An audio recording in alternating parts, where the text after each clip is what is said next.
giving something that you would feel it. Right. If I say mazel tov. There was a person here a while ago, his truck got towed. He sent me a message, and I tried to give him a bunch of help.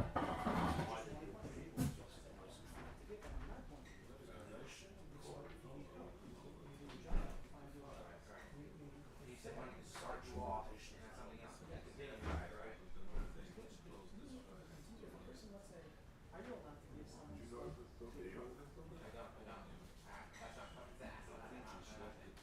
I remember Rabbi Foyer, he wrote down, he says, when you give to someone, why is it that we give it to the rich person?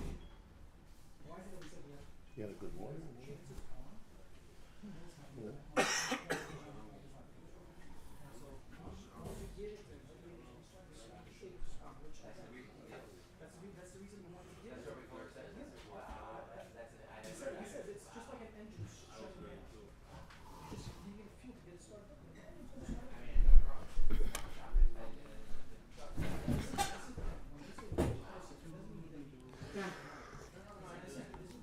Okay.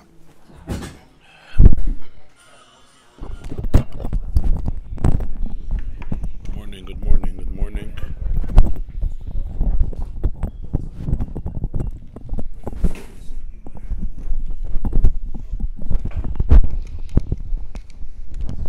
You don't have to be sorry, it's geschmack to hear the divinity Torah. Shnei kruvim, exactly. It's harmony. Harmony doesn't disturb the niggin. Harmony doesn't disturb the niggin.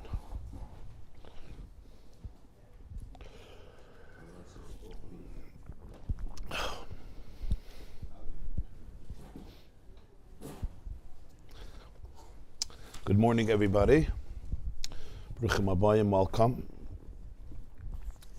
Okay. We began this week on Monday. We began a new mimer for Purim. La Yehudim Hoysa Eira v'Simcha v'Sasam v'Kar. The date is Purim Tovshin Yud Beis, which would be Purim 1952. That was said by the Lubavitcher Rebbe. And we are holding, I believe, if we're holding middle of Seif Gimel on page 11. Page 11, the last paragraph, right? V'hinei ha'inyan de berasiv. I think that's what we're holding, right? Yeah.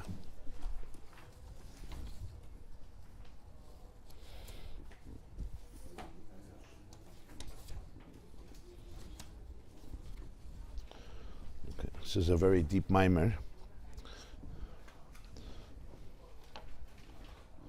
So I'll give a swift summation, bli neder, and then we'll continue.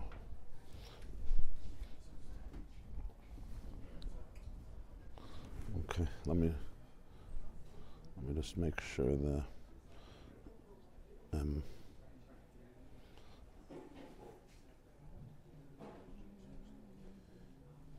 just want to see who dedicated. I'm sorry.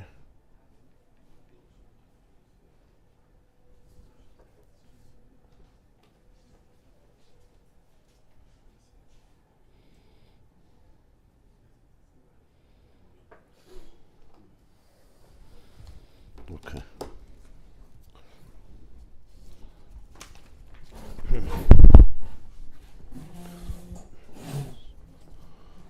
Okay, so today's class is dedicated for a refuah shleima, complete and speedy recovery, for Shmuel Bracha ben Tirza, and for Yosef Shleima ben Risha, la'arichis yamim v'shanim tovus, in good health and abundance, b'toich Kol Chayli Yisrael. Amen. Long, very long, happy and healthy and prosperous years in a revealed way. Okay.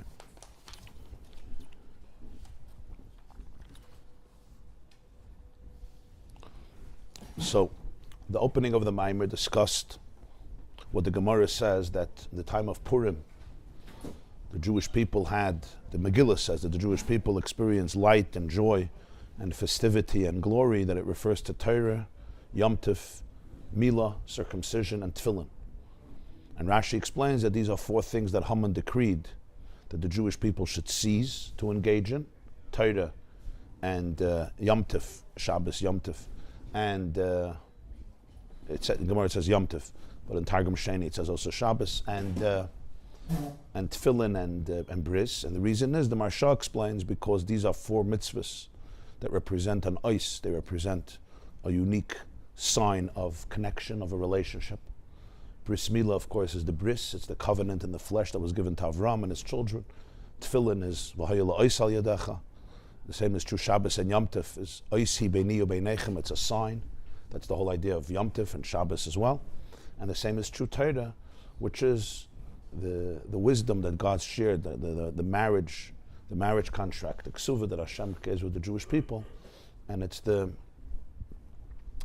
shtar ksuva and the wisdom he shares with them as a personal relationship. So these are the 4 things that perturbed Haman more than anything else, and hence he decreed that the Jewish people should not engage in them. And during the year they stood strong and with Mesiras Nefesh, and it was a nisayon a whole year. So at the end of the stories you say La Yehuda Ma'isa Oire V'Simcha V'Sasson V'Kar. These 4 things, that's why the Gemara doesn't just say it means light and joy, but it's referring to these 4 mitzvahs. Nonetheless, he says, you see that the way we commemorate Purim today is there's no special commemoration connected to bris or tefillin. The first 2, Oire and Simcha. There's a special Megillah that was written, which is a new part of Torah that was written for Purim. Literally, Purim created a new Sefer in Tanakh, which is not a simple thing, to make a new Sefer in Tanakh and canonize it. In fact, the Gemara says in Maseches Megillah, the Chacham didn't want, and Esther Mamish was pushing it, and they had to find a source in Chumash, Ksoiv, Zois, Zikaron, B'Sefer, and they said that B'Sefer refers to the Megillah. And the second thing is that you have to hear the Megillah and learn the Megillah and read the Megillah. It's a mitzvah. That's one of the mitzvahs of Purim. Not just it should be written, but that we should actually read it. And then also Simcha, of course. There's a whole mitzvah of Purim is Mishta v'Simcha, to have a Suda and to be b'Simcha. You may Mishta v'Simcha. So these 2 things are commemorated on Purim, the Oire part and the Simcha part. And not only that, on a deeper level, the Gemara says that Matan Torah was really complete only in the time of Purim, as he explained in the mimer from the Gemara. And therefore, you see that when the Jewish people experienced Purim, so it was a new Torah, it was a new Matan Torah, so you have Oire Zu Torah, and the same is true Simcha. Chazal say that all the holidays are going to be nullified. La'asid Lava Mashiach comes besides Purim, and that means that Purim created such a simcha of Yom Tov that's even greater than the other Yom Tovim. The others will be nullified and Purim won't. So in these 2 things themselves, Oire and Simcha, it's a whole new addition. This explains more why Purim, to commemorate these 2 things, not just they went back to what was there before. A whole new dimension of Torah and a whole new dimension of Simcha was created, to the point that when Mashiach comes, Purim is going to prevail, is going to remain. Not only that, even today, as he said, Yom Tovim Bezdin would send, even before Mashiach, at the time of the Beis HaMikdash, they would send shluchim to make sure that the simcha was, what's they call it, with takbalas. It was done in an order way. It shouldn't be chaos. People shouldn't be drinking too much, etc. Because Yom Tov everybody had off, and Purim fakert, it's a chiyuv adalayada. So this means that Purim is a whole different level of simcha. And then he explained what's pshat b'chlal, that the other holidays will be nullified. One of the yisaidus is HaTorah azos leitehem achlefes, no mitzvahs are going to change. So Chassidus explains that it means, just like when you light a candle in the middle of the day, it doesn't mean that the candle doesn't exist, but it's eclipsed by the tremendous light of the sun. Only at night does the candle occupy space. Mitzad the revelations of Mashiach that are going to be beyond Hishtalshalus, meaning completely from a deeper, infinite place. So all the Giluim, the revelations of the Yom Tovim, are going to be like a candle in the middle of daylight. It's not going to be nullified. There won't be Pesach anymore. There won't be Shavuos anymore. There won't be Sukkot anymore. None of the mitzvahs are nullified. That's one of the fundamental principles of Torah, that a Torah has always. Even a prophet doesn't have the power to change a mitzvah permanently. And if he does, it demonstrates that it's a falsehood. He's a false prophet. The pshat is, mitzvah, the tremendous giluyim, the revelations of Mashiach, Purim, the other Yom Tovim are going to be eclipsed or subsumed. And that's the chiddush of Purim, that even legabi those revelations of Mashiach, Purim will still retain its full intensity, because Purim itself comes from a place of Adalayada, which is beyond the shtalshalos. So Mela, it's min b'minay. It's min b'minay with the messianic energy. It's not going to be eclipsed. He said, even al pi pshat, we could understand it. That since when Mashiach comes, the Rambam explains, people won't have to work, and they won't be stressed out from work. So Yom Tov won't be a chiddush. The whole chiddush of Yom Tov is that you get to relax. Life is going to be Yom Shekol Shabbos Menucha L'chayei Halamim. Not that people are going to be couch potatoes, fakert. There'll be a deeper avodah, but it won't be the stress of work. The Meila, so that's even al pi pshat, why the Yom Tovim are going to be eclipsed by the Giluyim of Mashiach, and that's the chiddush of Purim. In order to explain all of this deeper, this is just the facts, the building blocks. What's the inyan? So for this he started to explain the whole inyan of Seder Hishtalshlus, which generally we talk about the four worlds, Atzilus, Bri, Yitzir, Asiya. And this is where the mimer started to get really more complex and profound. And in Kabbalah, it's all hinted in a pasuk in Yeshaya Hanavi. Yeshaya Hanavi says, in the famous pasuk in Yeshaya, it's chapter 43, Mem Gimel, Koil hanikra b'shmi v'lechvoidi b'rasiv yitzartiv af asisiv, which is also a pasuk that's brought at the end of Pirkei Avos. So literally, the pasuk is talking there about the time of Geula, that all the Jewish people are going to come back. He says, Koil hanikra b'shmi, anyone who is called by my name, which refers to all of the Jewish people that carry Hashem's name, right? People seen in the Jewish people, they carry Hashem's name, and v'lechvoidi, from my glory, b'rasiv, I created him, I formed him, I also made him. I think the Radak says over there, I looked up, the Radak writes, that when you, it's a big thing. I think he says it's a mitzvah. It's a good thing to study the design of the body, the chemistry of the body, because it's l'chvoidi b'rasiv yitzartiv afasisiv.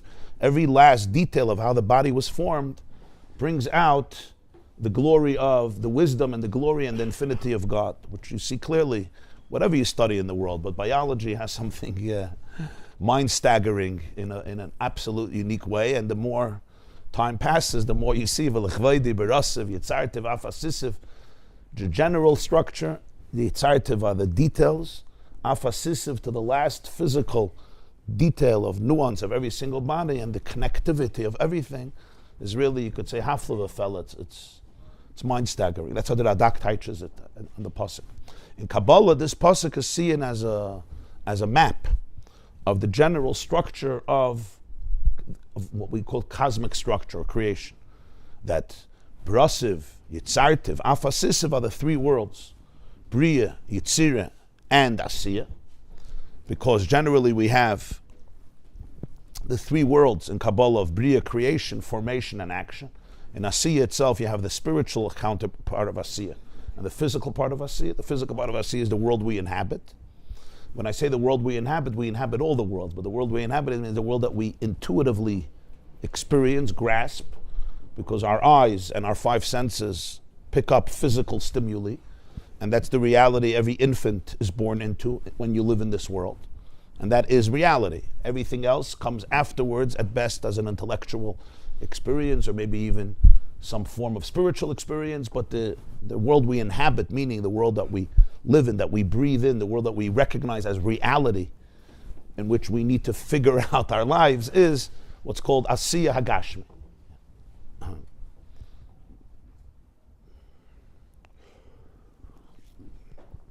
And he explained what the Ramban says, that Bria is Yesh Me'ayin, something from nothing. Yitzira is already taking that Yesh and developing it into a Tzura, because Tzura is form. So Bria is creation, the very reality of it. Yitzira is the next level where it evolves and it takes on a form. But this is all spiritual energy. In Asiya, you finally have the spiritual Asiya, and then the physical Asiya, where it takes on a physical incarnation. What do we mean a physical incarnation? That you can even talk about physicality. It takes on a form that it can be interpreted from a certain perspective when you're living in the world of Asiya with the prisms, with the filters, with the retina, with the eyesight, with the brain capacity of Asiya. You say, this is a physical reality. If you would look at the same world with spiritually microscopic glasses, if you could say so. I know glasses is also a physical reality, but you understand my point. If you could see it from a lens, from a different lens, right? Matter is a derivative of consciousness. So if you would see it from a different lens, you could see the world of Asiya Haruchni, the same world. But you see it on a higher level of frequency. The same is true Yitzira and the Bria, etc. So that's the pasuk Kol Hanikra B'Shmi. We'll soon see the first words Kol Hanikra B'Shmi V'Lechvaydi. That's Atzilus. B'Rasav Yitzartiv Afasis. That was an akut. The Rebbe said, but between Yitzira and Asiya, there's a big hefsek, Afasisiv. There's a leap. Because to get from Ruchnis to Gashmias, it's not evolution anymore. Even Hishtalshalos, after billions and billions and levels, you're not going to bridge, you're not going to morph into the physical. It's not a natural evolution. There's what you might call a quantum leap. It's a leap, it's a dilug, it's a jump. It's not part of a seder. Because even if you take Ruchnis and you bring it down lower, but it retains the boundaries that it's spiritual energy. This concept of physicality says that has to come directly from the Ein Sof. So there's an Afasisiv, there's a new Yesh that's created. The Yesh of Bria is all a Yesh in Ruchni. But the Yesh of Gashmi, that's a new creation. Afasisiv, that's why there's a Hefsek. It's a whole new union. And that comes directly from the Ein Sof himself. Hashem himself, who has no precedent, who has no antecedent, as he puts it at the end, in the page 11, the first paragraph of that he's only Hashem himself, who taka doesn't have any sibir, there's no cause for him, there's no source. So he's the only one who can create something that in its own experience has no cause. Because in Ruchnis there's always alignment, there's dveikas, Ruchnis is flow. Spirituality is flow. That's why being in flow is such a blissful experience, because it's tuning into the spiritual energy of the universe, oneness, unification, being part of something. Right? The deepest bliss in people is you're part of something, you're part of a whole, there's a oneness. You're not just this isolated, broken individual, Eicha Yashva Vadad. But the whole Gashmi is built on that. Physicality is, I am, Aniva Avsiyot. That's the intuitive experience of the physicality. So paradoxically, that's a reflection of the Ein Sof himself, who taka doesn't have a cause. So Mele, he imparts into the physicality that property of complete self-sufficiency. You Teufels? This is quite an intense idea. Explain something else. People ask, why did he need to create the world? When you realize how you feel when you're so alone, you realize that's why he also needed. Not to be alone, you say. Lo tov. Well, the Rebbe says, it says in Chumash, Lo tov heyos ha'adam levado. So in Torah Parshas Bereshis, we learned the mimer. Ha'adam, he says, whenever it says ha'adam, it means the Adam. Who's the Adam? So the Adam is Adam ha'elyon. It was Lo tov for him to be levado, ein oid malvado. Before creation, it's ein oid malvado. So he was levado. There's nothing outside of levado. Lo tov heyos ha'adam levado. Eseloi ezer kenegdai. The kenegdai, the opposition, is really a help. Yeah, that's the mimer in Torah Parshas Bereshis. He was not alone. He created your souls before the creation. I guess on that level, the Achdus, you're saying the Medrash says that Hashem consulted with the neshamas of tzaddikim before creating. We learned that Medrash. It says, "B'mi nimlach v'neshmasein shel tzaddikim." So the Alter Rebbe writes in the Likkutei Torah, I think in a Shmini Atzeres mimer, we learned it, I think, on Shmini Atzeres, that on that level, if he's consulting them pre-creation, so that means they're not a creation. It's complete one, complete unity. Yeah. It's not a Metzias.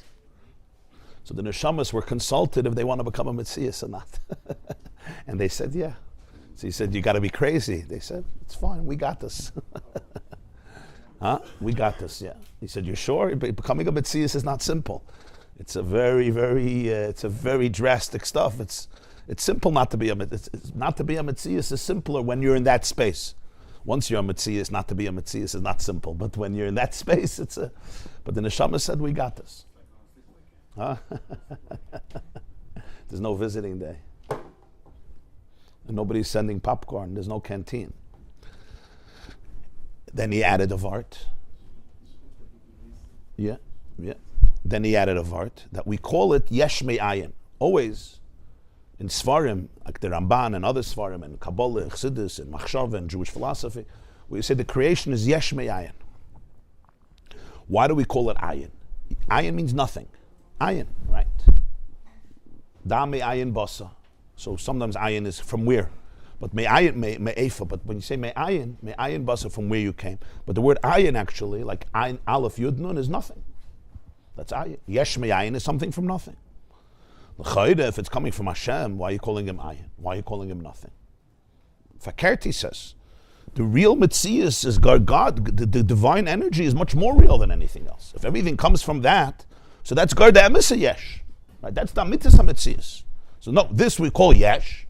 Whether it's Olam Habriya or Olam Hasiya, Afa Sisif, we're calling it Yesh. This is the physical Yesh, that's a spiritual Yesh. L'chayr, it's opposite. If anything, you should call it Ayin Meyesh. Or Yesh Meyesh, or Yesh from the real Yesh. So he says there's two reasons it's called Ayin. You remember? One is Mitzad, the energy that creates it, and one is Mitzad the Nivra. This is a very, very deep vart. Mitzad, the source, it's called Ayin, because the Koyach HaPoyel, the divine energy that sustains all the worlds, since it's only a ray of the Ein Sof, because it's the way the Ein Sof is formulated to become an engine for the chemistry of the universe. Legabe, the source, it's called Ayin. Like the ray of the sun, Legabe the sun, and even more. Like a drop of the Pacific, Legabe the whole Pacific. Even though Legabe the world, this is the Koyach HaBoireh, but because it's the way the Ein Sof is formulated and contracted through the Tzimtzum, filtered into an engine, it becomes an engine of the universe, because that's what it's doing. It's creating a world, which means it's sustaining and it's relating to the chemistry of the universe, any level of the universe, even the highest level. So Mela, this Koyach Legabe the Ein Sof Ba'atzmai B'Pnimis is called Ayin. That's Mitzad Lamaila. Mitzad Lamata, it's called Ayin, because the only way the Yesh could become a Yesh is if in its own energetic experience, the divine energy doesn't exist. We call it Ayin because in our world, we're not talking intellectually, emotionally, in our intuitive world, this is nothingness. It's not experienced as the reality. And that's not stam a little vart that it happens to be. He says that's the only reason the yesh could ever be a yesh. Yesh me ayin also means if you ever want this yesh to come out from ayin, the ayin has to become completely ayin in the perspective of the yesh. As he puts it, the only way there could be a metzius of yesh is that he doesn't feel, he doesn't experience, again, intuitively. We don't mean that you can understand it through ideas, and that's not called experience. He doesn't feel the koyach haboireh through which he or it is being created right now. And therefore it's called ayin because from his perspective he doesn't know that it exists. And he says if he would only know it, verter ois nivra. Boom, boom. Like the Gemara says in Sanhedrin, that Hoshit Tzbay Aktan Hashem takes his pinky and puts it in between the malachim. And they burn, so the pinky, it's a pinky. So Alter Rebbe explains in the Torah, the 10 fingers are the 10 spheres. The pinky is Malchus. So even when they only had a gilui of Malchus, Sarfam, when they burn, they cease to exist. So the prerequisite for the Yesh being a Yesh is that the Ayin is Ayin. Yeah. So therefore the Yesh calls Ayin, Ayin. What does Ayin mean? Nothing. Really, Ayin is no thing. It's higher than thing. But if thing would have access, would have an energetic access to no thing, then the whole thing would be subsumed in the no thingness. So the ayin gets a different name by us. It's called nothing. It's really no thing. No thing is higher than everything because everything comes from no thing. Because if it would be a thing, only one thing would come from it, not everything. Only because it's no thing, it's the source of everything. Because it's not defined by thing. From a tissue box, you're not going to have the whole universe. It's going to be a tissue box. So no thing is the source of everything. But if the yesh would experience the no thingness of reality, he says, Yichla, he would completely be subsumed in it. Because it would be obvious that the physical is, the yesh is just it's just channeling that energy. So, but it's a manifestation of it.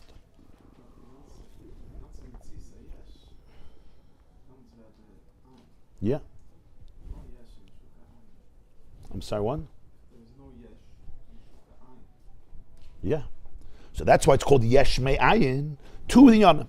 Mitzad L'mayla, Mitzad L'mata. Mitzad L'mayla, it's called Ayin L'gabe the Ein Sof itself. Because Lo Yizau Iker Elikus Mashalim Es Mishavim Imenu. The main union of Elikus is not that the worlds are created from him. In other words, the fact that the worlds are created from him is true.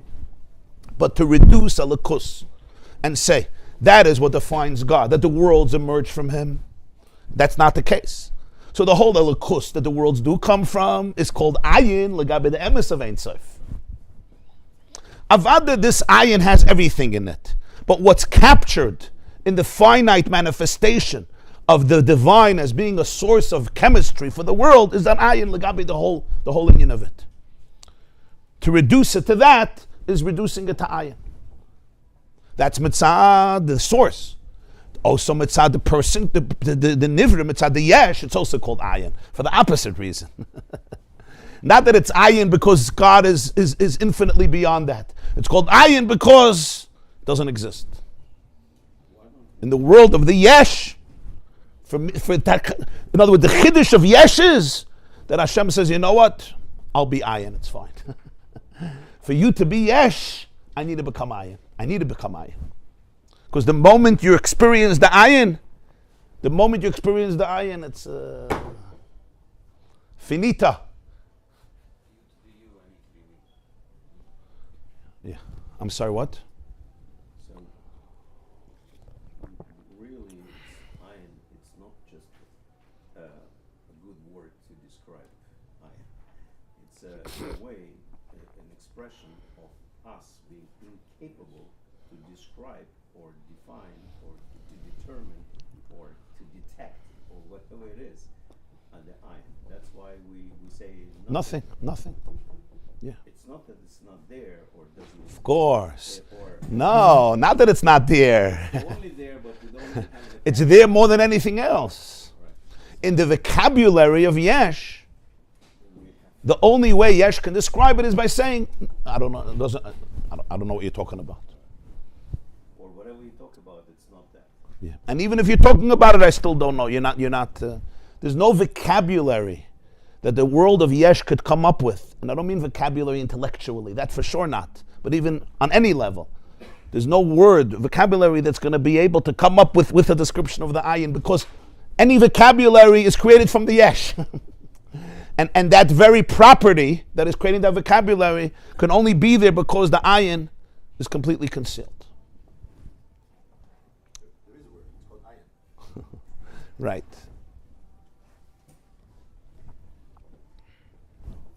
That word really could be misinterpreted as far as And the moment it would detect it, yeah, it's not like the Yesh could sit back and say, "Oh, that's very nice to know you," yeah. It's lo yirani adam v'choy. It's not v'choy that you're not going to live physically. That's not what he means. Spiritually, not live physically, mela. Spiritually, lo yirani adam v'choy. It's yesh. It's a bittul to the ayin.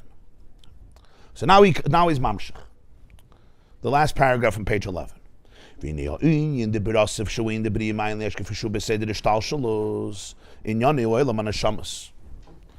talk about Bria, the way, which is the first Bria we said from Ayin to Yesh, that's what the Ramban says. Boide is Ayin to Yesh. So this is also connected to the world of the souls. It says in Medrash Rabbah in the beginning that Yisrael Olu b'machshava, that the Neshamas Yisrael ascended in the divine thought. What do they mean Olu b'machshava? What does it mean there was a divine thought? So he says, when you look at everything is a mashal, of course. And it's always mipsari echzelaka. You go into yourself to understand what the mashal is. What's thought? So you see it by a person. The beginning of the reality of letters, tangible letters, where it's murgish, and this is what keywords, ba'ifin murgish. It's conscious, starts in machshava. The letters are not created in machshava, but that's the first time we have access to it in a tangible way. Of course, communication, all verbal communication is through isis. There's no communication without letters. But that's not where they begin. Already in thought, we think in language. That's why different people think in different languages. People don't realize this, but if you pause for a moment and you watch your thoughts, you'll see that you're thinking in a language. Maybe Yiddish, or maybe English, or maybe French, or maybe Hebrew, or maybe Russian. But whatever the language is, there's a language which means it's Isis. You can't compare it to the Isis of Dibur. It's not concrete Isis, right? Unless you have neural links, which is the new chip that they're connecting to the brain, that's detecting, that's going to detect ultimately deeper frequencies in the person. However, the Pasht, Machshava, still, that's even there. Machshava is the beginning. yeah, it's the beginning of Isis. It's Murgish. You can already feel Isis.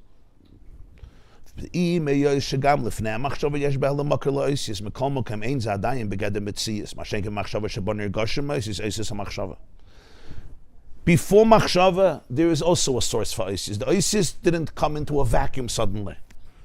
The source of Isis happened, but it's Behelim, it's concealed. We'll see, yeah. Therefore, we don't call it Metzias. We don't call it Metzias not because it doesn't exist, because what we define Metzias means as a reality that I can hold on to. I can detect, I can define, I can describe. Like you said, we have a vocabulary for it. That's what we call Metzias. Metzias comes from the word Matzui. Matzui means it's present, it's found. Right? Like Metzia. Metzia means it's found, it exists. The Rambam calls Hashem, he says, Yisoida Zamud HaChachmas Leida She'eshem Matzui Yirishon V'hu Mamtzi Kol Nimtza V'chol HaNimtzoyim Mishamayim V'aretz HaMasha B'neim Lo Nimtzu Ela Me'amitas Hi Matzui. That's how the Rambam begins his whole Mishnah Torah. So those are his words, Matzui Yirishon. He's called Metzias. Metzias means found, present. So when you say that before Machshava there's also a source for Isis, he says that's true, but it's not Begeder Metzias. It's not Begeder a Metzias that you can, so to speak, measure, quantify, qualify, describe, and therefore even though it's there, but it's there already, there's no there, like, that's already terms of Metzias. It's there, right? Even those two words, it's there. Machshava, you can already do that. In Machshava, Nirgashim Isis. That's what the Medrash really means. Yisrael Ola b'Machshava. Machshava is a description of his havas hanashamas, of the emergence of souls. His havas is from the word haya, hoive, yiyah, haya, hayai, niyah, existence, emergence into being. That's the word haya, hoive, yiyah. So b'ofen kazeh, he's havas hanashamas. The word his havas is the emergence of souls. Shenasa mitzias nivre k'may oisis hamachshava. They become some form of a mitzias, of a nivre, like oisis hamachshava. Again, it's still very, it's not crass or crude. It's very subtle, it's very edel, like Isis and Machshava. You could barely pick them up yourself. But nonetheless, there's a Metzias. Yisrael, Olu b'Machshava. That's right, Neshamas Yisrael are the B'chin of Kivayachal, the divine thought. Ach mikol makoim, harei haneshama mitzad atzmai medes ba'ava v'yireh le'elakus, k'mishakasav chai, avaya l'kei yisrael ha'shamada tilefonav. But the Neshama mitzad itself stands constantly in a state of love and awe. Towards, with godliness, the neshama is always on fire, like the pasuk says in Malach, Chai Hashem Elokei Yisrael Shemati Tilefonav. By the living God who I stood before. So Kabbalah, so this is referring to the neshama that stood before him. V'hainu dekashem shamachshava ina davar nifradim me'yoyse levush bilvad. Hadei ze levushu b'schabrus iminyan amalubish boy. V'lechein hamachshava yirak la'atzmai ve'eina luzilasai. Kamoikin gam haneshama mitzad briyasei medes b'dveikus lelakus. Just like thoughts, as much as you think, it never leaves you. Nobody can steal your thoughts, corrupt them, manipulate them, plagiarize them, and use them against you. At least not, maybe we'll have the technology at some point. Ourselves. You can hijack yourself, yeah. So Machshava is not a davar nifred. Once the Isis come to the world of Dibur, now they leave you. People can do with them whatever they want. They can distort it. They hear what they want to hear. They don't even hear what you said necessarily. It's a whole numalava malka. It already left your rishus. It went into rishus harabim. It went into a public domain. That's why you have to be careful before you speak. Because once the words went out, it's like the story with the pillowcase, right? Once the words went out, they already have a life of their own. It's like you send out the arrow. Once you shot the arrow, Yirmiyahu Hanavi says, words are like arrows. Once you shot the arrow, it's like, Esha Mishum Chitza.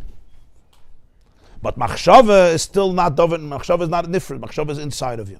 He says, it's taka called a lavush. It's a lavush. A lavush means a garment. A garment you put on and you take off. A garment is not your very body. A lavush is something that's not you, but it's a lavush that's behischabros in inyan hamalubush by. It's completely connected with that which is dressed in it. That's why you see machshava also doesn't stop. Stibur, at least you could stop talking sometimes. Machshava doesn't stop. Even if you're silent and you rest, that itself is the machshava. But machshava completely, to stop machshava, is not easily attainable. Or maybe not attainable at all, depends how you define it. But the nekuda here is that it's not a davar hanifrit, even though it's a lavush. Why do we call it a lavush? Because machshava is a lavush. You could change your thoughts like you change your garments. But it's a type of lavush that's very close to you. So that's the neshama also. The neshama is called machshava, yisal alav machshava, even though there's a metzias, but it's a metzias that's completely one with the one who's thinking, and therefore it's never separate, and therefore it's always experiencing ava and yir, love and awe.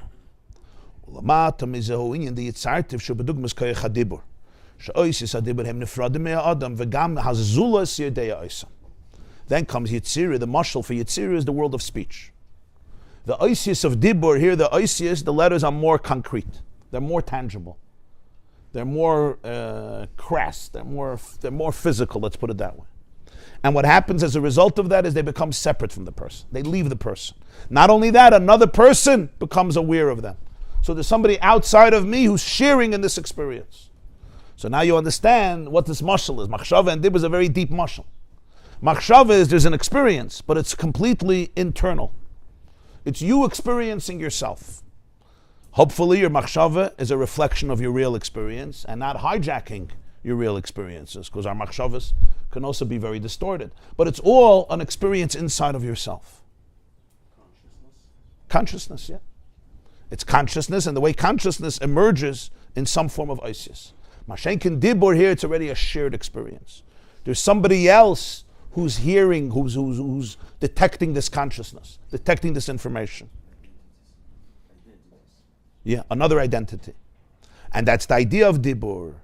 Koyach dibur is nifrit from the Adam. And it's haba hatalia. In other words, the reason that oisis hamachshava are not a metzias, they're not such a tangible metzias, they're much more abstract, is because they remain inside the person. If you would hear my thoughts now, most people wouldn't be able to understand other people's thoughts. You understand your thoughts. Sometimes you have an idea and you say, oh, it's a brilliant idea, I want to share it with people. Then you start sharing it and nobody knows what you're talking about. Because to get from machshava to dibur is a fine symptom. People have an epiphany, a spark. For you, it's good enough.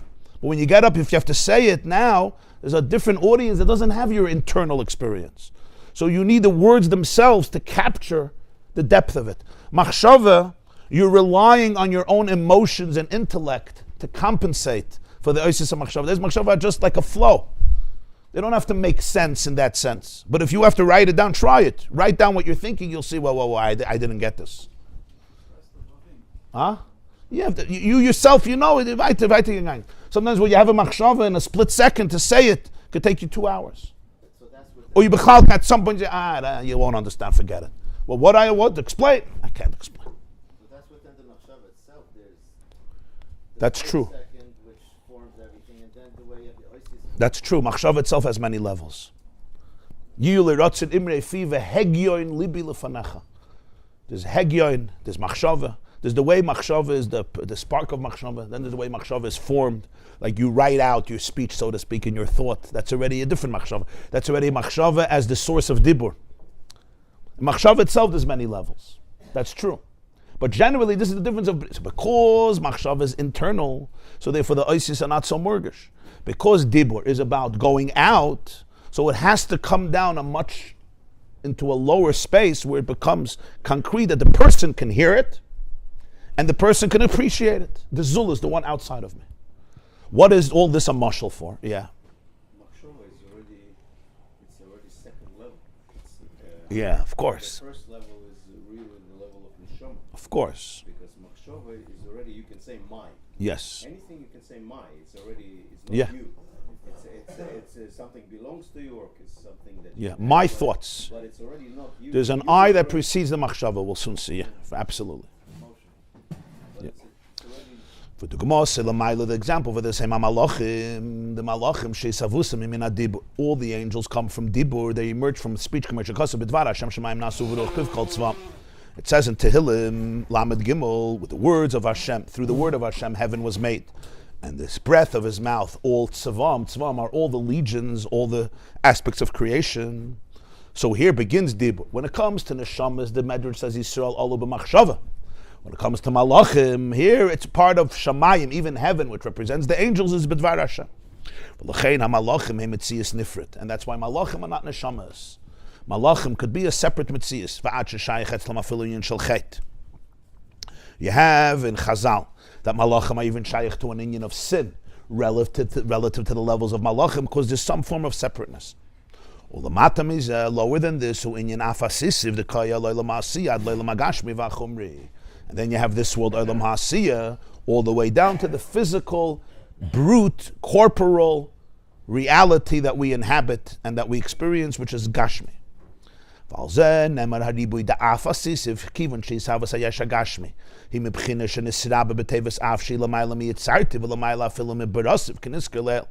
on this level you say Af, because in order to emerge in the Yesh HaGashmi, outside of Ruchni, this you need a chiddush that comes from the word af, like it's something afasis, if it's a chiddush, because in many ways it has to go to a place that's higher than Yitzartiv and even higher than Berasiv, as he explained earlier, because the Yesh HaGashmi comes from the Ein Sof itself.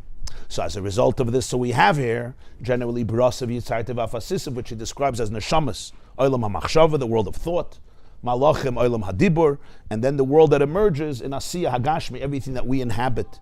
Angels are also intangible, right? When you speak about an angel, you're talking about spiritual energy. So it's really like words. It still doesn't, words are not concrete. It's not ma'aseh b'poyel, right? From words, nothing happens. The old expression in Yiddish, loy me midbar harim, von reden wird man nicht schwangerig. So, yeah. So machshava is like divine thought. Huh? Yeah, it's a good one.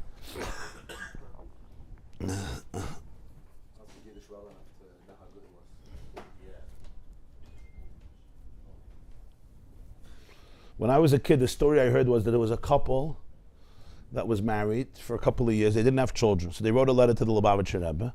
So he wrote to them they should speak to Reb Zalman Shimon Dvorkin. Reb Zalman Shimon Dvorkin was the Rav of Crown Heights. He was an old Yid. He learned in Lubavitch in Russia. His name was Rav Dvorkin. He was a famous Pesach. So they said, go speak to him. So they came to him and they showed him what the Rebbe answered them. He was a very smart man. So he's thinking, they asked him the Rebbe for a bracha, why is he sending to the Rav, to Rabbi Dvorkin? He's not a Rebbe, he's not a tzaddik, he's a Rav, he's a Pesach. So they're asking the Rebbe for years, they don't have kids, they don't need a Rav, they needed a miracle, they needed help. So he was very smart. He understood that the issue is not miracles. The issue was not miracles. So they said that he told this man, loy me midbar harim, for reden wird man nicht schwangerig. Basically, he had to give him a lesson in biology. So he understood why the Rebbe sent that, and it worked out. They didn't need the Rebbe to give them a lesson in biology, how it works. They needed Rabbi Dvorkin to teach them. But as I meant itself. The bottom line is that dibur, right, is much more concrete. The person hears it, but it still floats more. It's still less tangible. Maisa is something that you can actually see with your eyes, right? Dibur, it took thousands of years to be able to detect sound waves. The whole creation of radio, the whole creation of telegrams, the whole creation of telegraphs, which changed the world all the way to the world we have, is what? Was the ability to pick up sound waves. Because when you utter a sound, it creates something very concrete in the world and it travels. But if somebody was speaking in Australia or in Eretz Yisrael, there was no way anybody would hear it. We take for granted all these revolutions, right? That till 150 years ago, the whole musig of communication outside of somebody in front of you or writing a letter that takes 6 months, it was non-existent. So as the world progresses, we create kalim to detect more edel inyanim, less tangible inyanim.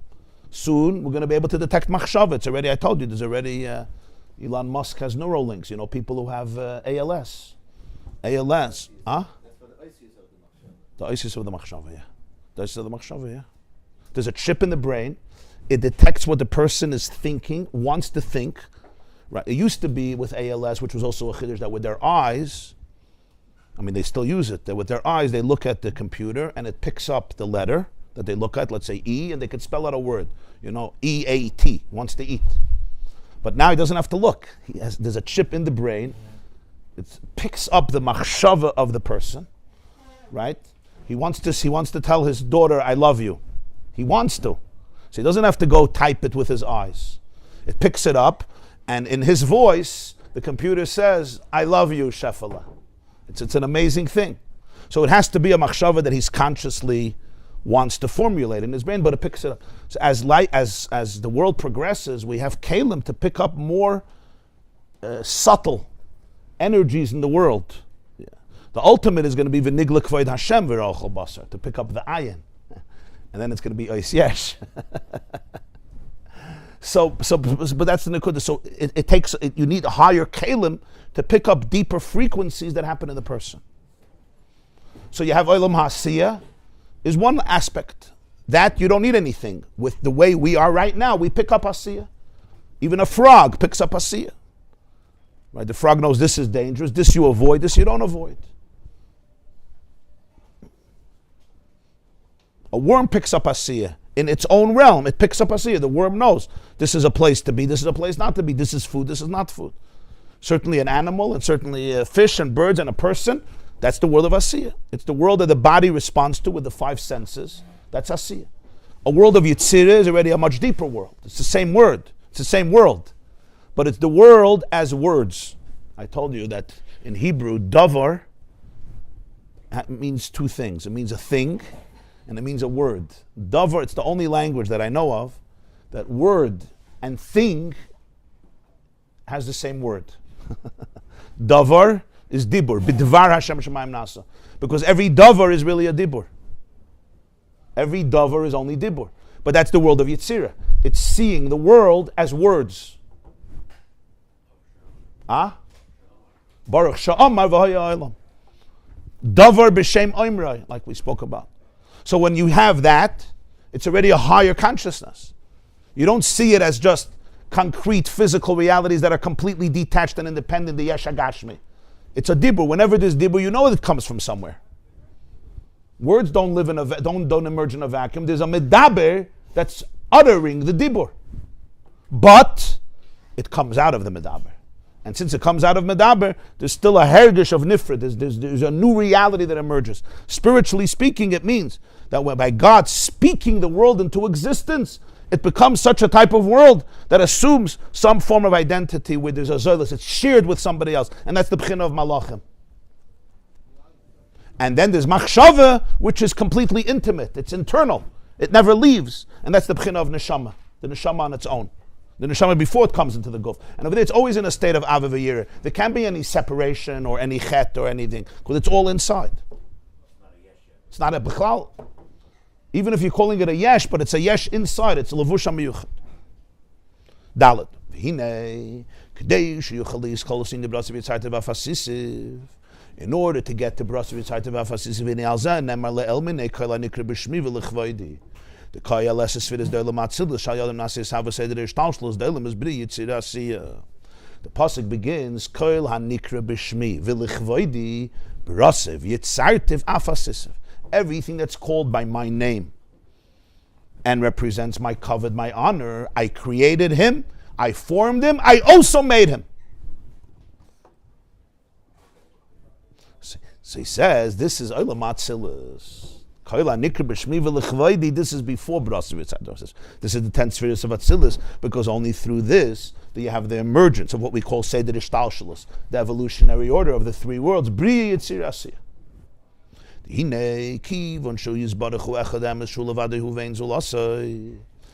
Hashem is Echad Emes, the oneness that is true. And when we say Echad Emes, it means true oneness, because when you say oneness, it could be Echad, that's made up of a lot of different details. It's called Murkav. Like a body is one body, but it has many limbs. When you say Echad Emes, it means the true Echad. In other words, Echad in its deepest, truest form of Echad, which is beyond form. So it's absolute oneness. Shehu levadehu vein zolasei. He alone is he, and there's nothing outside of him. This is an expression of Tanya Perek Lamed Hey, that Hashem is Echad Ha'emes, Shehu Levadehu Ve'en Zulasai, Hu Levadehu. He levadei, that we say in the davening. Hu levadeihu ve'ein zulasei. There's nothing zulasei. There's nothing outside. Im kain echefsher shemeyachdus hamitis tiyis havus ribu pratim to say that ishtalshalus brasav yitzaytev afasisiv. So how does it work that from this type of achad ha'emes comes the emergence of so many different pratim, so many different details of the whole Seder Ishtalshalus, whether it's Olam HaBriya or Olam HaYitzira, all the way to Olam HaSiyah? If it's all echad ha'emes shu levadehu ve'en zulasai, how does it all emerge? So you could say, you can answer the question. What are you asking questions on God? What you don't think He can do it? So He's echad ha'emes, okay. He's kel yochel. He does whatever He wants. I don't know how He does it. Do I know what hu levadehu ve'en zulasai means? If you tell me what hu levadehu ve'en zulasai is, then I'll tell you how He does it. There's an expression in Jewish philosophy. Rabbi Yosef always says, "Ilu yadaita ve'yisiv." If I would know Him, I would be Him. What do you want me to tell? You want me to know Him? Certain things, in order to know them, you got to be them.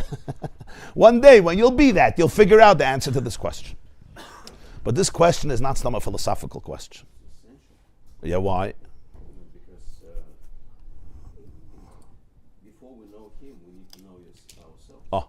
Self-knowing is the key here.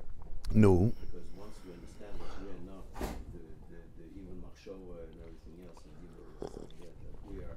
Oh, that's the shaila. Part of a divine consciousness. Oh, then that's we the. can relate to the consciousness. This is not a technical question of philosophy. How does an infinite one God make that there should be a squirrel and a deer and a nose and an atom? I don't know how. It's a good question. I also don't know how to make an atom even if I'm not infinite.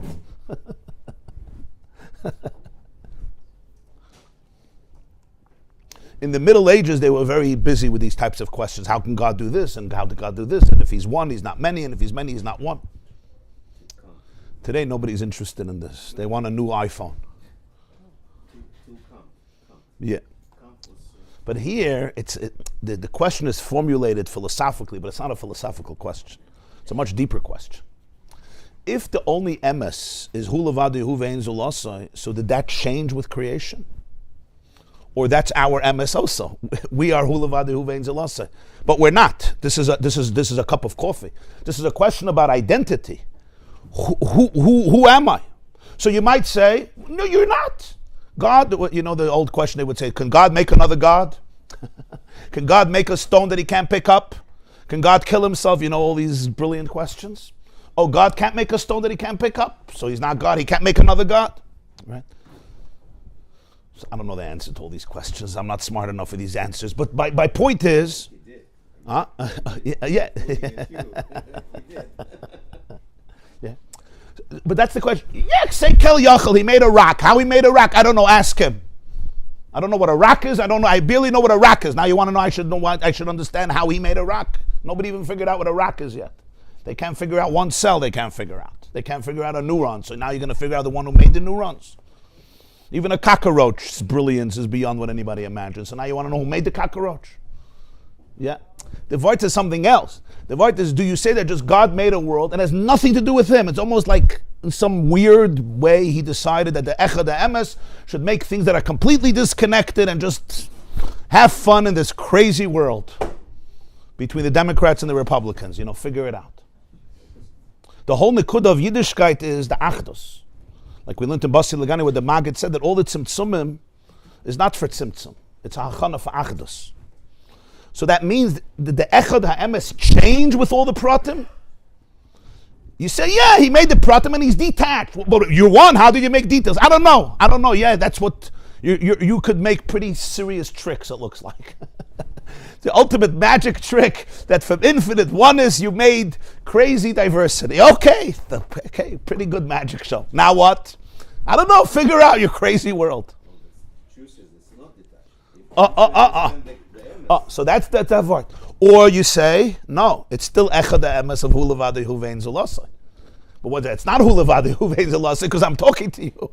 And you're sitting and listening, and there's a cup of coffee here, and there's a table. I don't have to bring rayas to you that we feel the world exists. And Trump just gave a speech to a joint session of Congress. So where's the Hu Levadehu Ve'en Zulasai? Actually, part of the speech was was bringing back God into the world, right? Back into America. But your typhus, it's a große Welt, and there's a small world, there's a big world. So when he says Eich Shayach, it's not a shayla in technicality. How did God create a program that would allow him to build a world? I don't know, he probably can write programs. AI can do crazy things. The one who created AI can do crazier things. The word Eich Shayach is, what's the mechanism? So you'll say, what's the mechanism? He's a Kel Yachal. But if the whole word is there's Achdus, so is my consciousness part of that? So he said, I don't care about your consciousness. So my consciousness is not Echad Emes Ulavadu Vein Zelasa. To know who to know what to know who you are and what to do with that life. What is the pneumius of that life? Because here's the key.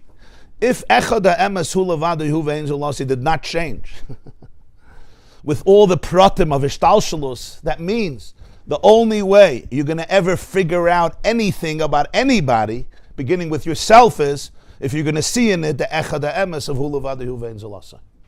Until that moment, it's going to be a tortured reality because it's going to be fake news. Tafes. So this is not such a small question. It's not a technical, philosophical question of how God can do stuff. He could do stuff. I don't know how he does stuff. I don't know how he does anything.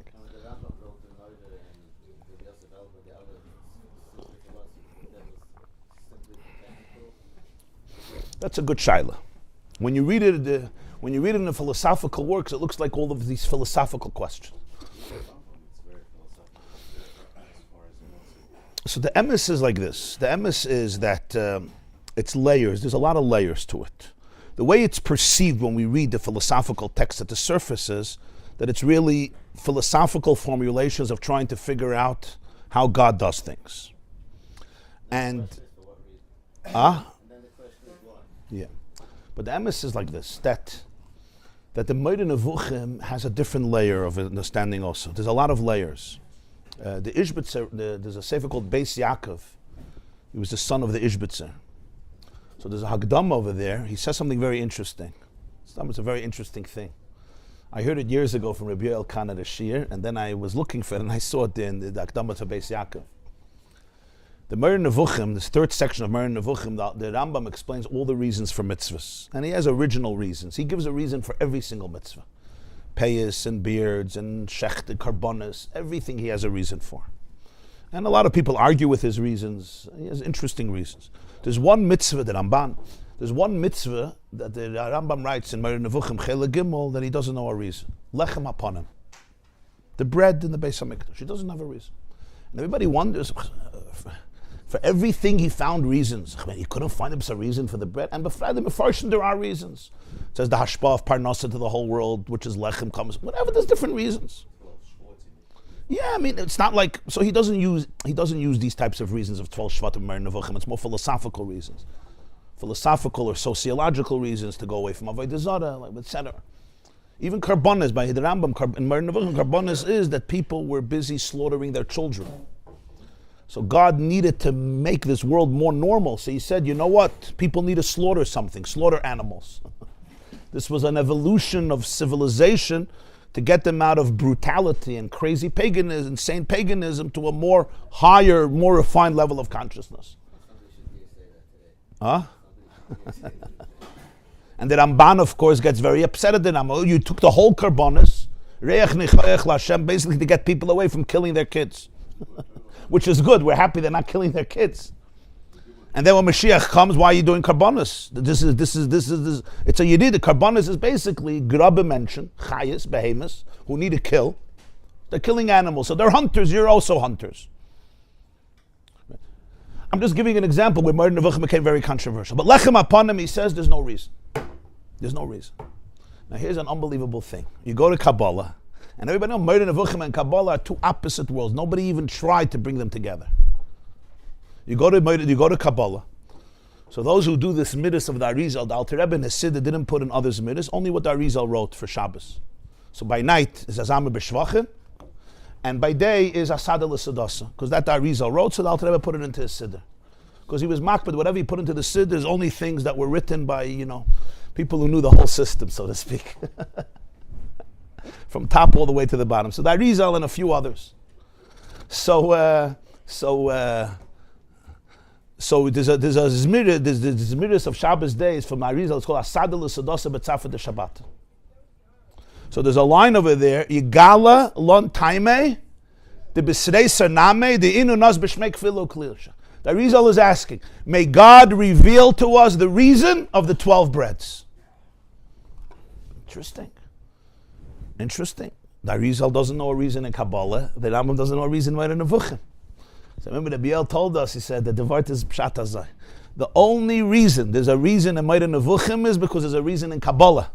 And the Meir Nevuchim is a Shtalshalus from Atzilus, the way it comes into Asiyah. But if in Atzilus there's no reason, in Asiyah there won't be a reason. So the Rambam is going to say, I have no reason. The Rambam didn't make, they made up reasons. Oh, he's get kratzt another reason. He's get hacked another reason. No. If the Arizal doesn't have a reason for it, the Rambam won't have a reason for it. Because it's the same truth, but it evolved into a lower reality. That's Atzilus, B'ri, Kabbalah is Olam Atzilus. And then there's the way it's B'ri, the way it's Yisir, the way it's Asiyah. The time in Meir Nevuchim are very, very practical, extremely practical. So lechem upon him, find the reason. He's not going to find the reason. Says this is where you see the Rambam revealed himself. He gave himself away. He's like Adkan lechem upon him. Ain't time where you do it, he says. Ain't time where you do it. Mamish the words of the Arizal. The Arizal came after the Rambam. We're not talking about. I don't mean the Arizal as a person. I mean the system of the Arizal, the system of Kabbalah. It says that the Rebbe Rayatz writes that the Alter Rebbe made a kviyas of learning Meir Nevuchim with the Tzemach Tzedek. And it's a mystical line over there. And he says, and one of the tachlises of the reason was that the Meir Nevuchim created a lot of challenges in a lot of people's minds. And the Alter Rebbe was being misaken all the yenikah that could come from the Meir Nevuchim by showing the Tzemach Tzedek that it's all Pnimi Satayra. So my point is like this, that there's different layers, even in Meir Nevuchim. At one level, it looks like it's just philosophical issues, debating back and forth. And you say, first of all, what's the relevance of it? And so why are you asking questions on God? Like, why are you putting God into your logical structure? But really, on a deeper level, it's all Pnimi Satayra. And in Pnimi Satayra, the question is not a question of figuring out God. The question is a question of figuring out yourself. And that's very important. It's very important because if there's a purpose to creation, and the purpose is the ultimate connection, so it has to be an ultimate connection with the truth. And if it's only a connection with the fact that God could make magic tricks and turn me into some detached, weird physical reality that has no relationship with Echad, it's okay, fine. I mean, we can go there. But the whole idea of Matan Torah and the whole idea of Yiddishkeit is not that. Right? Is that there's love, there's connection, there's Achdus. So Achdus with what? Achdus with his magic tricks? Or Achdus with him? Achdus with him is Echad Emes Hulavadu Huvein Zelase. But this is not Hulavadu Huvein Zelase. There's a cup of coffee and there's me and I'm talking to you. And the very fact that the mimer is talking about this is already not Hulavadu Huvein Zelase. It would be Hulavadu Huvein Zelase. There wouldn't be a discussion about it.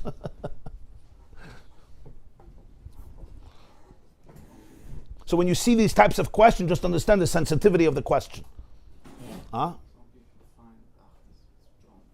With what? Cholent? Okay. For me it didn't work, but okay. By the way, it makes sense that Rambam left one. I find distractions with Cholent, not Tachtas. It makes sense that Rambam left one mitzvah unexplained. Yeah. Because in order to have a closure on the entire Torah, Yeah. something had to be Yeah. the reason. Yeah. It's interesting, even Chukim, he has reasons for everything. Shatnas, what we say, Basa B'chalav, he has reasons. In Meir Nevuchim, he has reasons for Shatnas, Basa B'chalav, Paradum, everything that we say, there's no reason. He has reasons.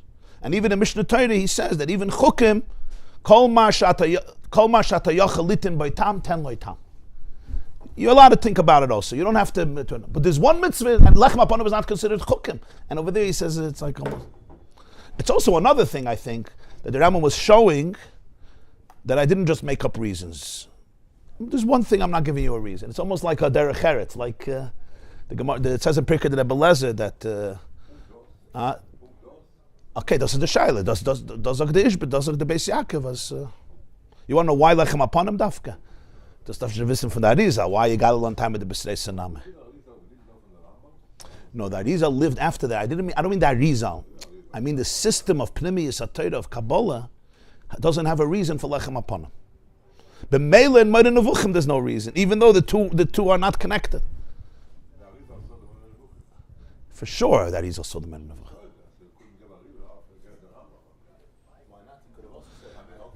That Rizal does not stick to the Moed Nevuchim patterns at all. He's not meshubah to Moed Nevuchim. But there's so many things he was Megala that the Rambam Bechlal didn't. Rizal was a different. The Rambam didn't go into Teres HaKabbalah Bechlal. The highest levels of the Rambam is by the Rizal. It's Olam HaBriyah.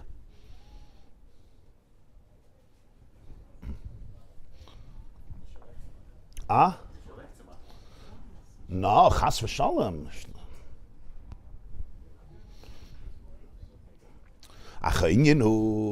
So this is Olam HaTzilus. The whole Nikud of Olam HaTzilus is this inyan. Atzilus, today we have a good word for it. It's called the interface. The interface. The emergence from Hishtalshalus, which means existence as we know it. From Ein Sof, which is Echad Emes, there's an interface, there's a mamutza.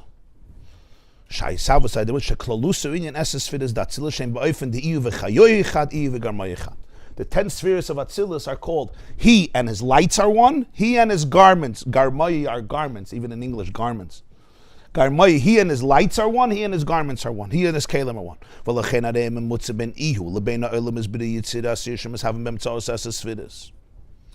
And therefore they could be the mamutza, the bridge between Iyu, He Himself, and the worlds of B'ri Yitzir Asiyah, which emerged through the 10 spheres, because since in Atzilus He and the spheres are one, so b'meila, the bridge from Him to B'ri Yitzir Asiyah is through Atzilus. In other words, B'ri Yitzir Asiyah is Metzias. How can Metzias come from Echad Emes Hu Levadu Hu Ve'en Zulas? So on this you have Atzilus. What's Atzilus?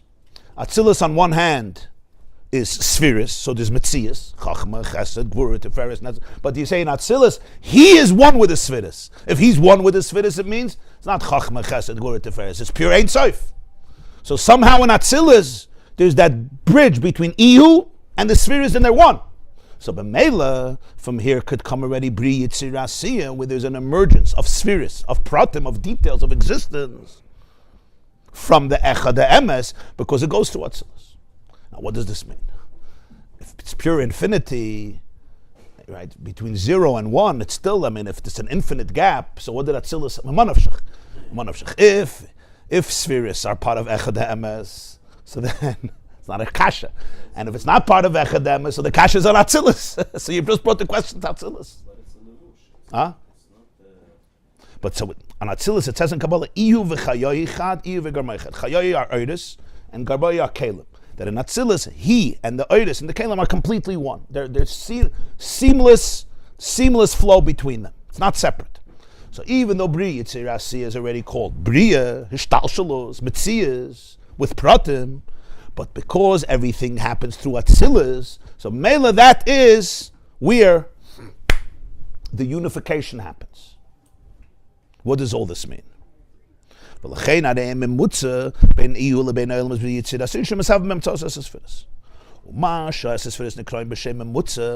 a memutza, which literally means an intermediary, we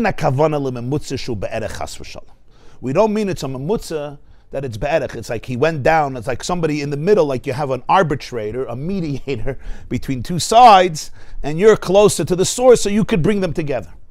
In other words, you're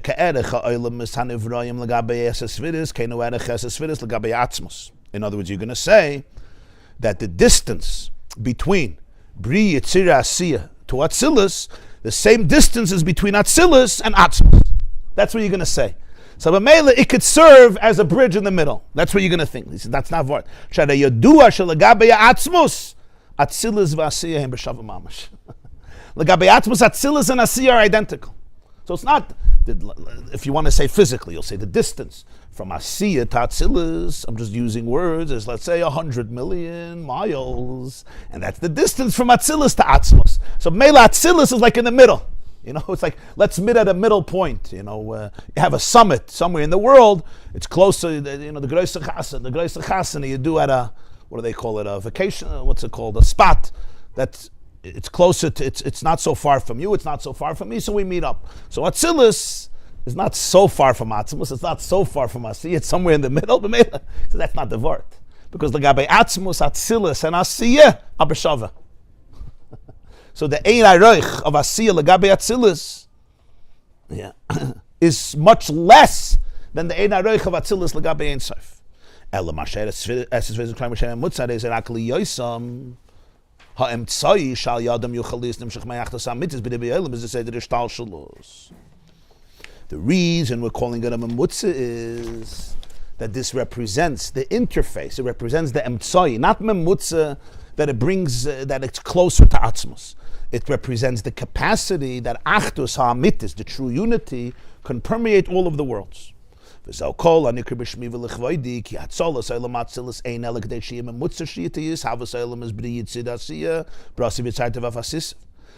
purpose of Atzilus is only to serve as a Memutza. There's no purpose in Atzilus itself. The purpose in Atzilus is there should be able to be Bri Yitzir Asiyah.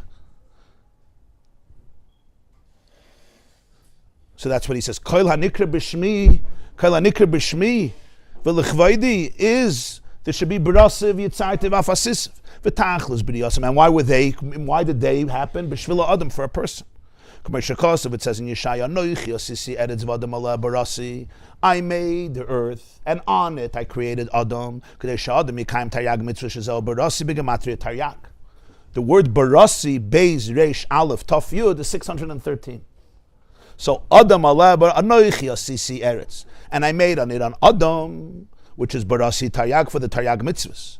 Umizem muvon kol amadreges das is vitzartev barasi vafilu kol anikra b'shmi v'lechvaydi kiven she'enam elam mutzayim ve'emtzayim kadei she'yeh Adam ala barasi b'gematria taryag l'chein hamayim medumatzav the kol seder ha'ishtalshtus mireish kol dargan atzev kol dargan toli b'maisa Adam lamata.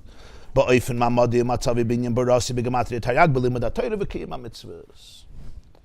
this is the case, so you can understand that everything depends on the human being.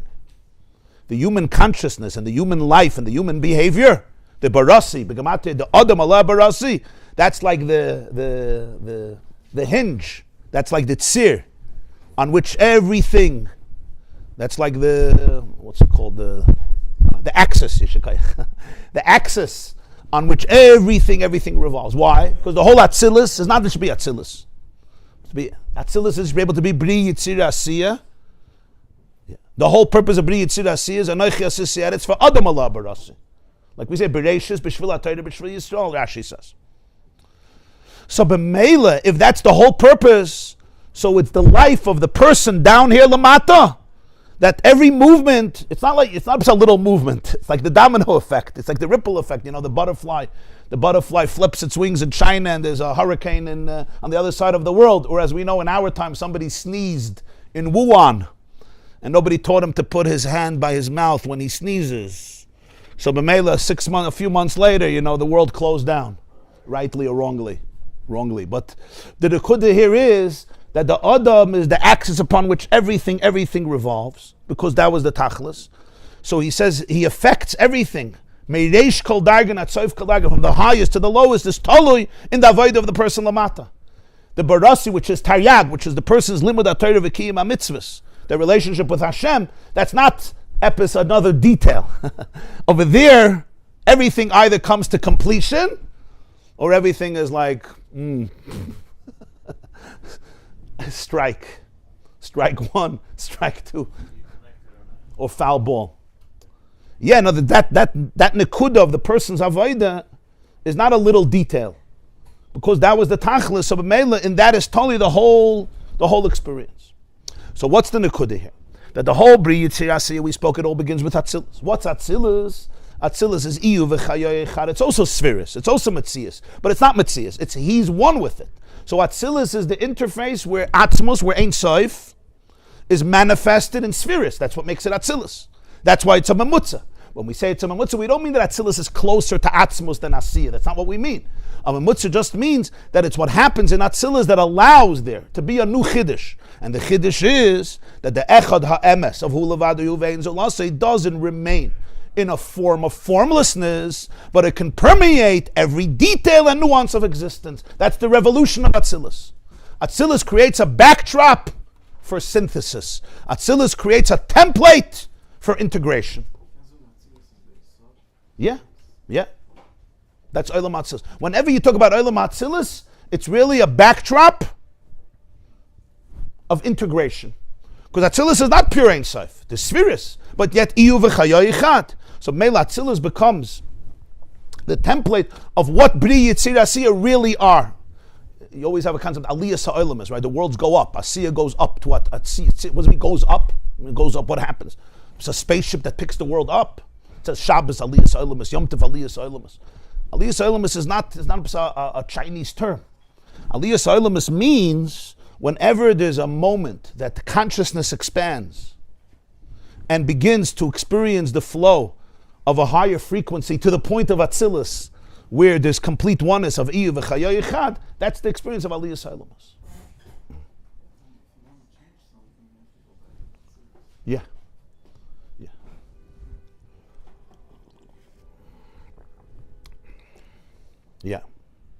Change only can happen in Atzilus. All change happens in Atzilus. It can only happen in Atzilus. That is the interface of the synthesis of Echad Ha'emes with all the pratim of Ishtalshalos. Bri Yitzir Asiya can emerge because of that. Because Bri Yitzir Asiya, what are they? They're separate worlds, especially Asiya. But they're separate worlds only from the perspective of the glasses that we experience in those worlds. When these worlds are seen from the perspective of Atzilus, what are they? One. That's Pshat Neshama of Atzilus. Yeah. The Rebbe Rayat says that the Alter Rebbe, the Maggid said to Alter Rebbe, the Baal Shem Tov said about the Alter Rebbe, he was a Neshama d'Atzilus. Neshama d'Atzilus.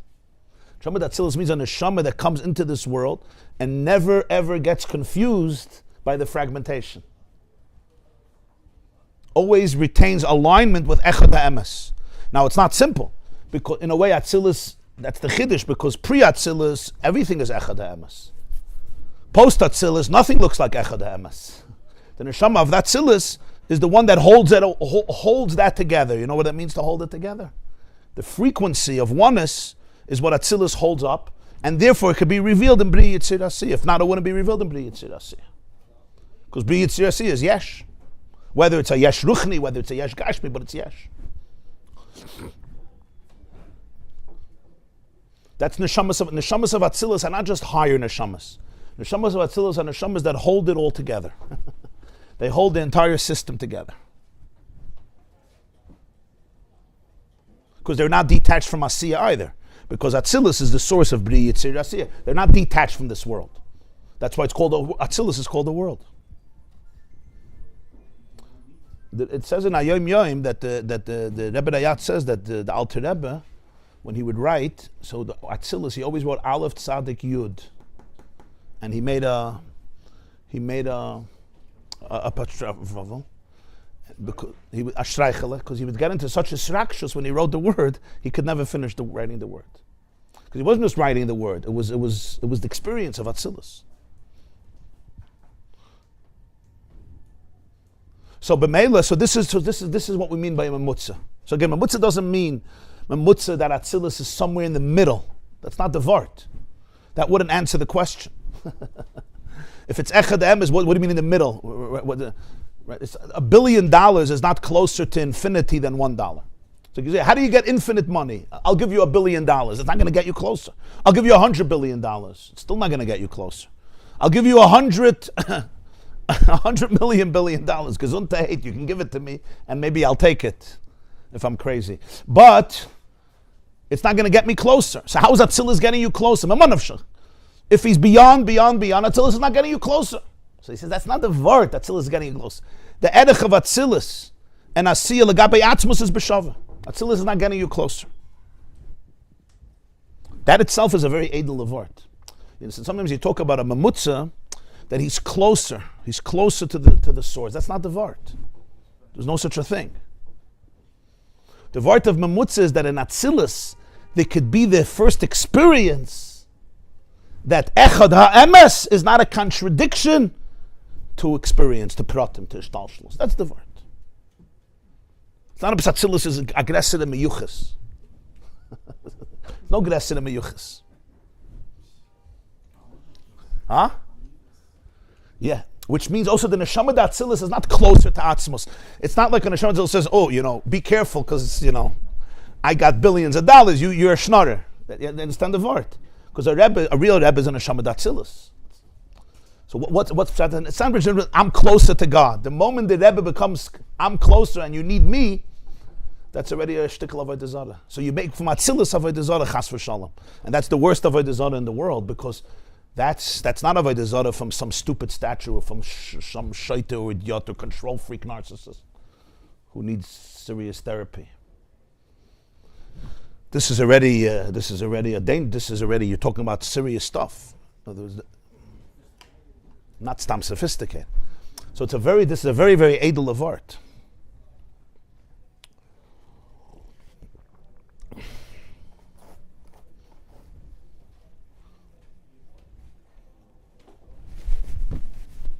Huh?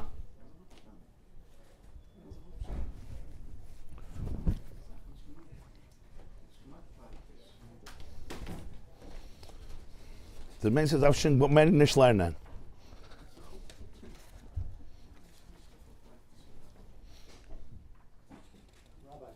Yeah. Hashem revealed himself to Adam. Is that coming through a Atzilus or coming from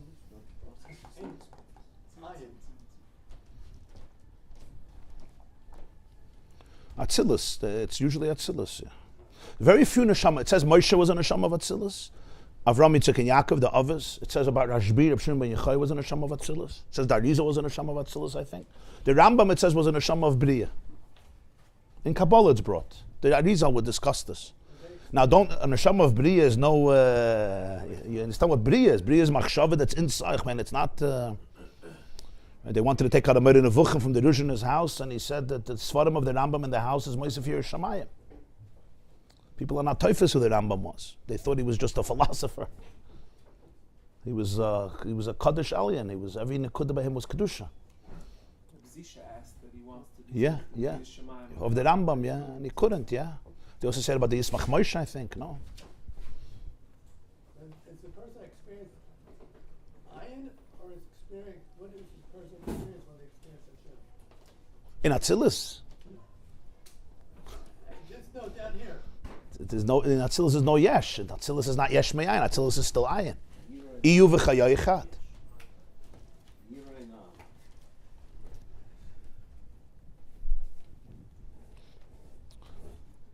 Atzilus is post-Tzimtzum. But then Atzilus is the hergish of Echad HaEmes, Shehu Levadehu Ve'en Zelase, in the Sfiris. In other words, the Metzias of Atzilus is Bittel. In Briya Yitzir Asiyah, there's Metzias. In Atzilus, the Metzias of Atzilus is Ayin. So it's not a Yesh. Atzilus is not called Yesh, that's why it's not called Briya. The word Atzilus comes from the word Va'atzalti min haruach asher alecha. I will emanate. Yeah, Moshe, Hashem told Moshe, "Va'atzalti." In modern Hebrew, they say lahatzil samchuyot, to confer authority on somebody. You take from your authority and you put it on somebody. So va'atzalti min haruach means I'm going to take some of your ruach and put it on them. I'm not creating something new. The 70 elders that he said va'atzalti in Parshas Balois, it's not a new Metzias. He's taking Moshe's spirit and he's conferring it upon them. So Atzilus is not a new creation. Bria means it's a Metzias. It's dealing with identity. There's an I, even if it's the most spiritual and lofty I, like Machshava, but there's an I in Isis HaMachshava. In Atzilus, there's absolutely no I. That's why it's also from the word Eitzel. Etzloi v'samach. It's completely one with him. It's completely like near him. Meaning not just physically, we're not talking physically. So in the world of Atzilus, the pshat is that the consciousness of Atzilus is that there's no consciousness outside of Echad HaEmes. Either Sfiris, there's Chachma, there's Chesed, and there's Gvur Teferes. That's the Chiddush of Atzilus. That's the whole Vart here. That Iyu v'chaya yichad, Iyu v'garma yichad. It's the way that Sfiris can experience the fact that it's all a channel for Echad HaEmes, Shul Levadehu Ve'en Zelase. You probably know that the famous nigun of the Alter Rebbe, the Dalet Bavas, It's called Fear Fallen in Yiddish, 4 stanzas. Because it was made 4 stanzas, and it's mechuven to the 4 olamas of Asiyah, Yitzirah, Bria, and Atzilus. That niggin is mechuven. The Alter Rebbe composed it, and it's based on the 4 olamas. Yeah, that's why it's called Fear Fallen. It's not Stam, it has 4. Why they call it Dalet Bavas? Because it's the 4 olamas. And the highest fall over there is the B'china of Atzilus. It goes up. It's a very, it's a niggin that you could right away hear that it's not a regular niggin. So the ultimate, the crescendo, is Olam Atzilus. So in Olam Atzilus, the Metzias Gufa is bottle. The Metzias of Atzilus is bittel. That's why you need Atzilus. In other words, without Atzilus, bittel and Metzias are 2 opposite frequencies. Either you're talking about this or you're talking about this. The Chiddush of Atzilus is that the Metzias of Atzilus is bittel. Or in Kabbalah words, it's Ihu v'chayoyichat, Ihu v'garmoyichat. He is one with the Eidos. He is one with the Kelim. What does it mean he's one? That the Eidos and the Kelim are not separate from the Echad HaEmes. They're a gilui of the Echad HaEmes. And that whole Tachlis is to be able to be Bria, Yitzirah, Asiyah, which is all for the person, for the Adam. So Mela, the Avodah of a person doesn't just affect you or the world, it affects Atzilus itself. From the highest to the lowest, it's all Negeah for the Adam. Because that's where the ultimate Achdus happens. That's back to what the Maggid taught and what we learned in Basi Lagan, that all the Tzimtzumim is there should be Achdus. Chatzoitzuris, Shtei Chatzoitzuris. What does this mean? Everything that's happening, it's all that it should come back to Achdus. It's not an end in and of itself. Even Atzilus, it's not an end in and of itself. Atzilus is ultimately a hachana to Asiyah. That's a big chiddush of Chassidus. In the Arizal, Atzilus is shaykh to sagen. What are you gonna? The Rebbe said no. Atzilus is a hachana to Asiyah. How could you say that? Come on. This is a garbage dump. Some sugar in a place. It's a kranke Welt. Every day a crazier and crazier. So if you think that Atzilus is closer to Atzmos, then you can't say that. Once you realize that Legabe Atzmos, Atzilus and Asiyah are the same, so you could say Atzilus is Achana for Asiyah. Huh? Yeah. Once you realize that Legabe Atzmos, Atzilus and Asiyah are the same, Atzilus is not closer.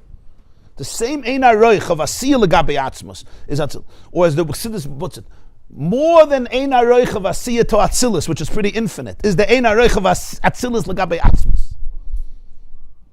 More than the infinite gap between Asiyah and Atzilus is much more the infinite gap between Atzilus and Atzmos. Because between Asiyah and Atzilus is an infinite gap, but it's a gap of the worlds.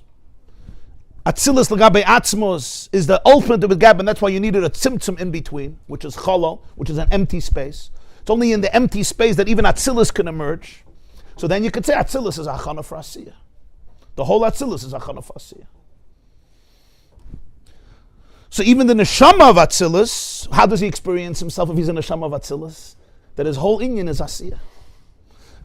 We hear Neshama Atzilus, oh, he's a big guy, he's on top. That's not the Neshama Atzilus, his whole Metzias is Achana for Asiyah. Because the whole purpose. So it's the exact opposite. That's why Ha'ish Moshe Anav Ma'oid Mikal Adam Ashal Pnei Adam. He's more humble than everybody. Why is he more humble? Be as humble as everybody. You could sit with it. No, he has to be more humble than everybody. Everybody's in shul and he's in the back. And especially Moshe wasn't in the back. He was on the mountain. He knew that he was. He knew who he was. He wasn't. Moshe didn't think that he's a psa, not a member of society. Moshe was on the mountain. Nobody else was on the mountain. So you look at it, Anav Moed, Anav Moed. What does it mean? Anav Moed means Anav Moed. And not only that, he wrote that.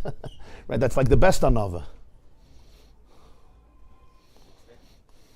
Imagine somebody introduces a speaker at a dinner and he says, you forgot to mention about my humility. Nobody will say it because they're going to make the biggest fool out of themselves. And Moshe is the one who said it. He wrote on himself, I am the humblest man on the whole world. What does that, how could you say that? Only if you're Anav Moed B'Kal Adam Ashal Pnei Adam and you're Neshabat Atzilus can you write it. You understand? If there's epis of zich there, you got to be crazy. You don't get up and say, I'm the most humble guy. But if you're an anav ma'od mikol adam asher pnei adamah, then you could write I'm an anav ma'od. Of course I could. Of course I'm an anav. Why not? Huh? The machloik is the last 8 psukim, but not Parshas Baloischa. The last 8, Baba Bas is a machloik is the last 8 psukim. If Moshe Kaisev bedama, that's like Kam Navi be Yisrael. But this is even better. Ish Moshe anav ma'od mikol adam asher pnei adamah. Huh? No, on the Rambam's Matseva it says, "Mi Moshe vad Moshe lekam k'Moshe." Huh? Whatever it is, I just know that nobody's going to get up and say, "You forgot to say how humble I am." Shuffle v'savlan, yeah. Okay. Okay. So the neshama of Atzilus, their hairs, it's margish that it's all achana fasiyah. That to ultimately be able to make the whole integration, the whole achdus, which is the purpose of everything, the dira b'tachtainim, and that's negeya for the adam Allah barasi. So the tnuah of a person in Torah and mitzvahs, barasi b'gematria tarnag, v'adam Allah barasi b'gematria taryag, is negeya in the ganze matzah from the highest levels to the lowest levels. Okay, we'll take a break here. So, Big responsibility. a responsibility and a schus. What's a schus? Responsibility means schus, and schus means responsibility. It's the same inyan. The reason it's a responsibility is a schus. It's not a pressure, it's a schus. And the reason it's a schus is because it's such a responsibility. Very good. So Shabbos I'm here, but Sunday I'm flying to Dallas for a night. So Monday morning there won't be a class, because I won't be back Monday morning. Be'ezer Hashem, Tuesday we have a Wednesday. We'll have a class Wednesday and Thursday. Seder. So Zayin Metatzlocha, and everybody have a beautiful, beautiful day. I have to see when my flight is Sunday. Maybe we'll do Sunday morning because I want to finish the mimer before Purim. Okay, we'll send out a message about Sunday morning, but we'll for sure learn Wednesday and Thursday next week. Bli neder. You're invited to Dallas for the Bikur Chaylim dinner, yeah.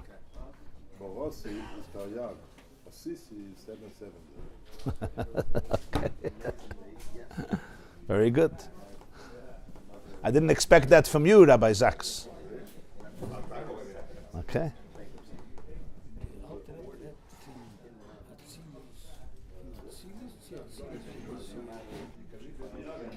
Atzilus. I did it. Ich weiß.